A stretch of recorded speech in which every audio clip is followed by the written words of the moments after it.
Welcome to our Wednesday Moment of Hope.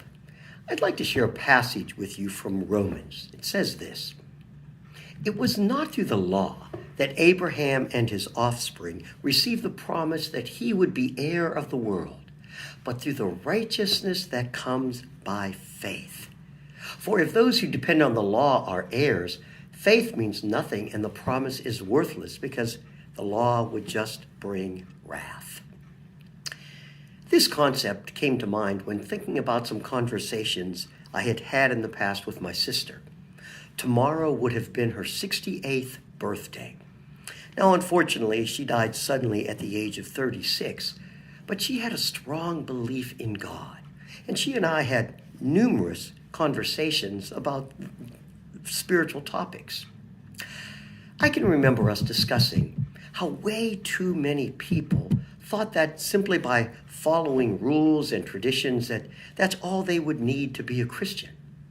And that belief is not only un-Wesleyan, it's truly unbiblical. It's really about our faith, as Paul writes above, and how we live that out in our daily lives. Now, my sister tried her best to live out her faith, but it wasn't always easy. You see, as a female stockbroker in the 70s and 80s, it wasn't easy living out her faith of love and grace. Many didn't take her seriously simply because she was a woman. She wasn't allowed into certain organizations because they were men only. And she was told once to even sleep with a wealthy client just to keep his business. She didn't. It would have been easy to just go to church, sit on a committee, and then live life like many other people who went to church did.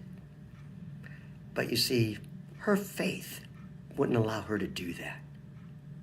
Now, my hope comes in knowing that March is Women's History Month, and we as a nation are lifting up the accomplishments of women all throughout our history and recognizing that they are gifted in every single field. And you see, my hope also comes in knowing that my daughter, who is also in business, will not have to face the same difficulties that my sister had to face. And that we as a church will recognize the sins of the past, but that we will work diligently to make a future better for all people, men, women, everyone. And this truly gives me hope. Have a blessed day today.